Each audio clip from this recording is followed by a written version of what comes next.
Soy Rafael Moneo, arquitecto de la ampliación del Museo del Prado. Siendo niño, seguro que no tenía todavía 10 años, veníamos con frecuencia a Madrid y la visita al Prado la recuerdo perfectamente. Recuerdo bien y realmente ha durado durante tanto tiempo la versión de la sala grande con toda la historia de la pintura española, los cuadros del Bosco y de Durero a la derecha, el Greco y Velázquez a la izquierda, la pequeña cabina en la que estaban las meninas en la sala y al fondo Goya. Mi primera vocación seguramente fue ser pintor y cuando ya un poco mayor venía también a Madrid, interesado por lo que había en las salas de exposiciones y por visitar los museos. El Prado fue haciéndose cada vez más importante y fui capaz de ir entendiendo todo lo que significa para una cultura la expresión a través de la pintura y hacer y entender lo que ha sido la historia de España desde sus pintores, entender la diferencia que media entre Zurbarán y Murillo y llegar a ver la gravedad de los bodegones de Sánchez Cotán. Era algo que poco a poco me hizo ver cuánto el Prado era el gran depositario de lo que había sido la historia de España.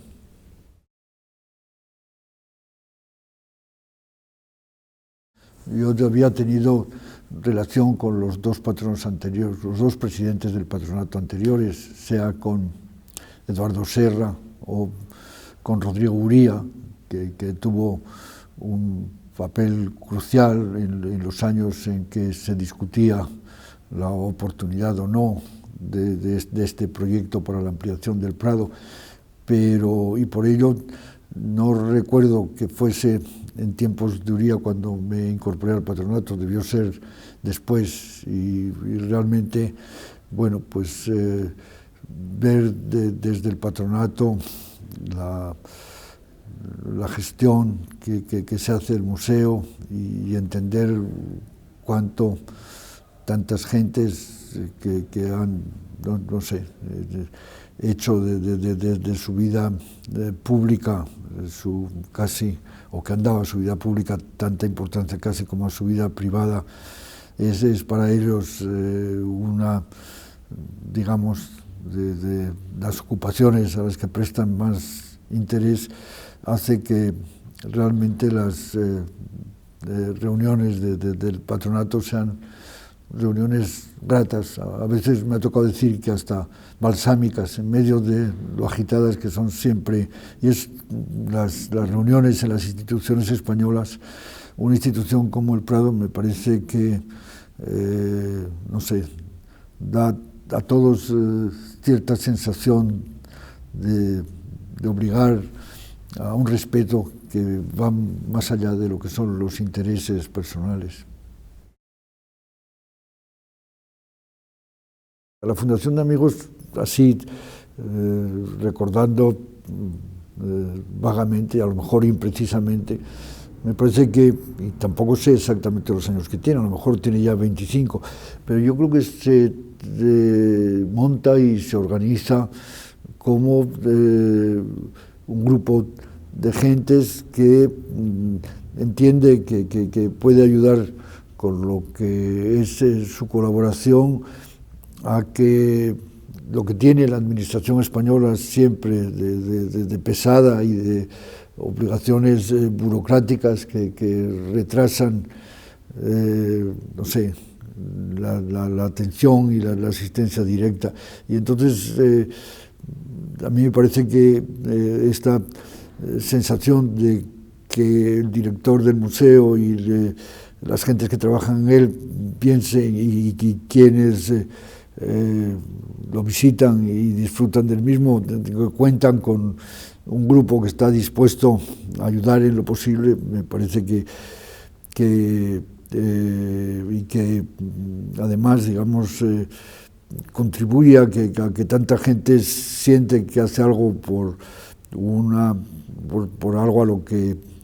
tienen tanto afecto y están tan ligados como el Prado. Pues me parece que también a los propios amigos esta sensación de poder hacer algo por el Prado justifica su continua presencia. De entre las iniciativas de los amigos, que son muchas, aquella que quizás me atrajo más desde el primer momento fue la de contribuir en la medida de lo posible a completar o a tener esta sensación de poder hacer algo por el museo, añadiendo cada año alguna incorporación a las colecciones, y en eso me parece que es muy hermoso para los amigos del Prado el ver que efectivamente año tras año algo se ha ido pudiendo hacer. Lo que me parece más hermoso del Prado en cuanto a edificio y en cuanto a arquitectura es que lo veo como uno de los pocos museos, casi diré que el único, en el cual el edificio algo ayuda a estructurar y a organizar la colección. Yo veo el Prado mucho como la casa común de Velázquez y Goya, naturalmente también de todos los otros pintores que completan lo que ha sido la contribución de los españoles a la historia de la pintura. Pero la propia estructura del museo, arquitectónica del museo, que no estaba preparado para ello, ha ido ayudando a jerarquizar y a estructurar y a disponer la colección coincidiendo con la arquitectura del museo. Yo creo que está muy bien que al final Velázquez ocupe ese ábside al que tanto atención prestó Villanueva, que lo entendía como esa sala en la que iban a reunirse los miembros de las distintas academias que iban a compartir este complejo edificio. Y está bien que al final Goya, que si se quiere hasta tópicamente se ha convertido en la referencia más conocida del museo, se encuentre como colofón y final. Entre tanto, claro, el museo mismo, en la importancia que tiene la Gran Galería, ha dado lugar a que los directores hayan dispuesto las colecciones dando una determinada orientación a cómo se cuenta que ha sido la historia de la pintura española y de la pintura universal, si se quiere. Y de ahí que, claro, me preguntaba antes por mis recuerdos como niño. Yo he conocido un Prado en el que seguramente, bajo la influencia de Sánchez Cantón, la galería longitudinal servía para describir lo que había sido la pintura española desde Berruguete, Rivera, al lado el Greco, Murillo, Zurbarán, al final incluso Herrera el Mozo, Velázquez en esa, digamos, habitación distinguidísima que es el ábside, y por último Goya. Claro, después yo creo que la disposición actual pues ha pretendido más explicar de qué modo aprendió Velázquez, cuánto a Velázquez y al Greco hay que entenderlos desde la historia de la pintura veneciana, y de ahí que Tiziano y Tintoretto, Veronés y por último Rubens expliquen un poco y permita ver la pintura de Velázquez como una contribución consciente y no fortuita y que, digamos, el maravilloso encuentro con la realidad desde el espacio barroco se produzca con la conciencia que Velázquez tiene de lo que son sus maestros. Es un montaje un poquito distinto, pero en lo fundamental, en esta,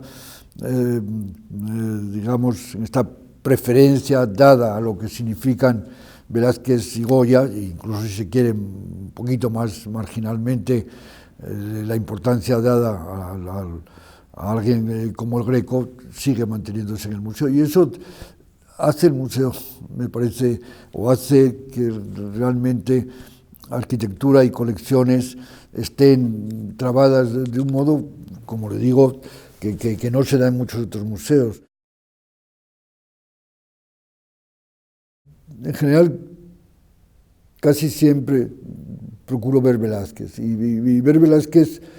en principio, no es pintor de una sola obra. O sea, Velázquez es uno de los pocos pintores que realmente todas sus obras tienen interés, casi no se puede prescindir de ninguna de ellas, y tener la sensación de haber por un momento contactado con Velázquez es algo que hago siempre con gusto.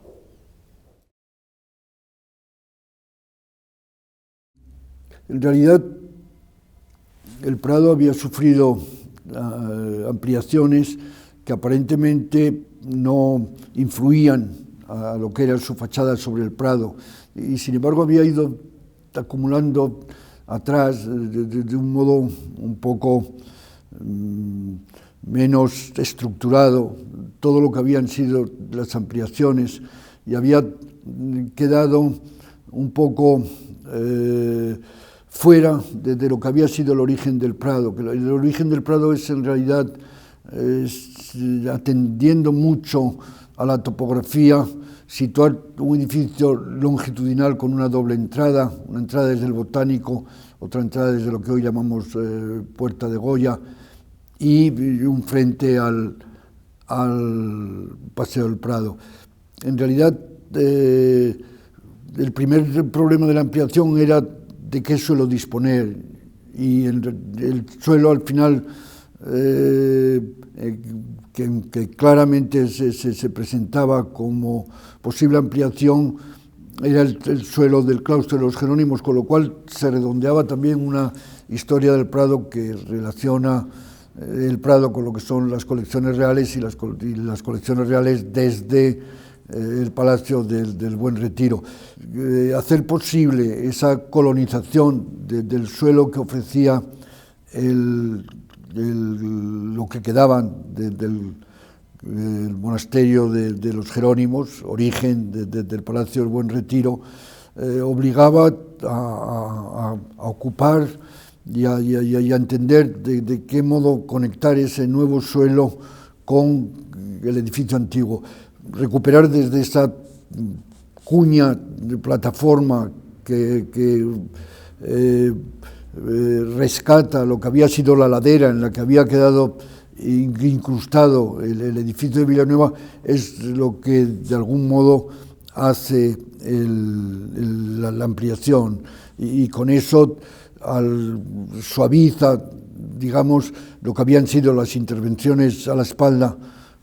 como digo, menos felices que un edificio con tanta calidad arquitectónica como es el edificio de Villanueva. Recuperar e integrarlo y otra vez situarlo y darle, encajarlo en lo que era la trama urbana es el problema que en términos urbanísticos el proyecto tiene. Luego, si uno se refiere a problemas concretos de construcción, efectivamente muchos, porque parte de la construcción que vemos se levanta teniendo que incorporar los elementos de estructura de una sala de instalaciones que corre paralelo al edificio y que no se ve, la construcción próxima a la iglesia de los Jerónimos dio lugar también a una excavación que permitió ganar metros cuadrados para almacenes importantísimos, pero también con mucho esfuerzo de construcción, estructurar luego y hacer que verdaderamente el espacio de las nuevas salas de exposiciones temporales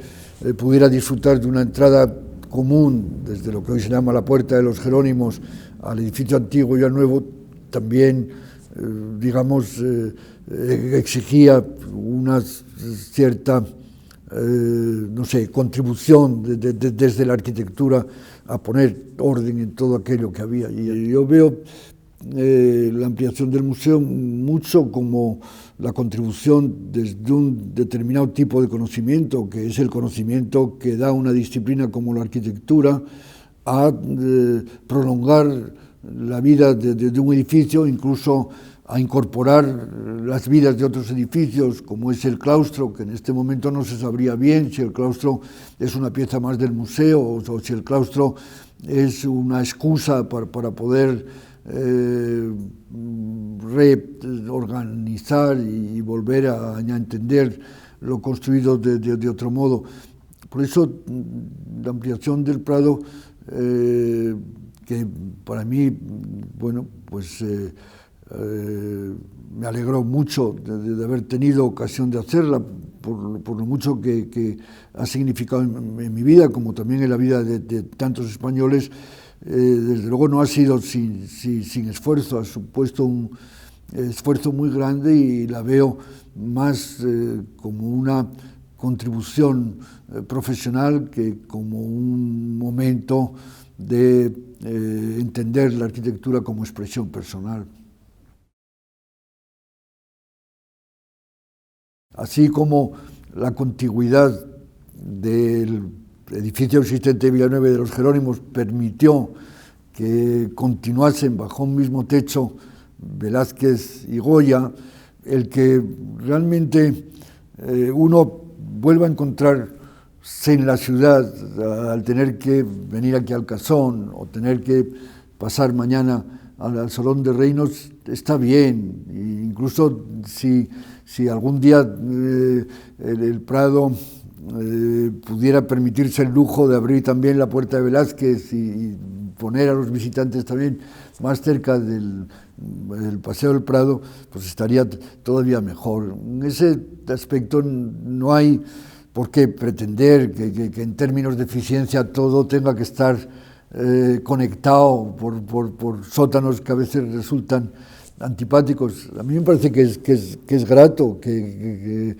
cualquiera que sea la solución última que se dé al Salón de Reinos en términos de cómo ocuparlo, si llevar allí las batallas o no, el que haya exposiciones temporales con otro carácter en el Salón de Reinos, el que, bueno, el visitante del museo rompa por un momento la visita y se tome el descanso que da el estar en la calle antes de cambiar de registro, pues está muy bien. O sea que en eso yo veo el campus, no lo veo como un inconveniente, sino al contrario, lo veo como una oferta que el museo hace de verlo integrado con una escala más en consonancia con lo que es la escala de la ciudad y no como un edificio inmenso. O sea, esta dispersión que da el campus va a permitir una orientación de las gentes mucho más clara y mucho más grata y mucho más en contacto con la ciudad. Por eso, bueno, es cuestión de facilitar un poquito la comunicación y poder hacer un mecanismo de señalización que dé lugar a que no se produzcan equívocos en las calles, pero es una gran cosa. La ampliación ha ayudado a verdaderamente, incluso después de la discusión y después de... ha ayudado a que mucha gente sienta más el museo como cosa propia, pero eso va también acompañado de una gestión por parte de quienes han sido responsables de la dirección del museo importante en todos estos años. O sea que realmente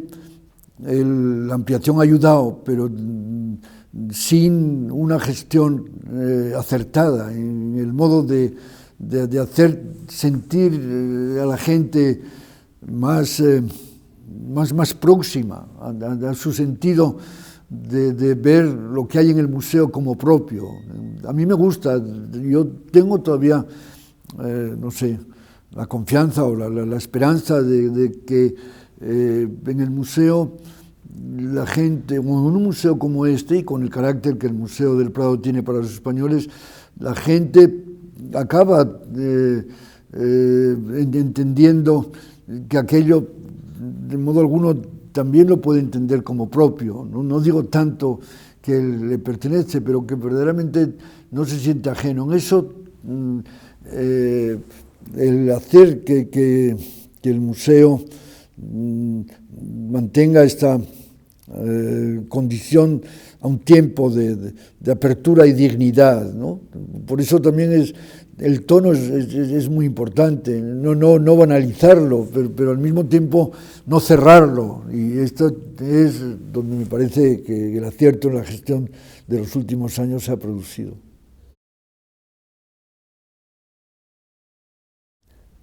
Hay muchas cosas en Velázquez de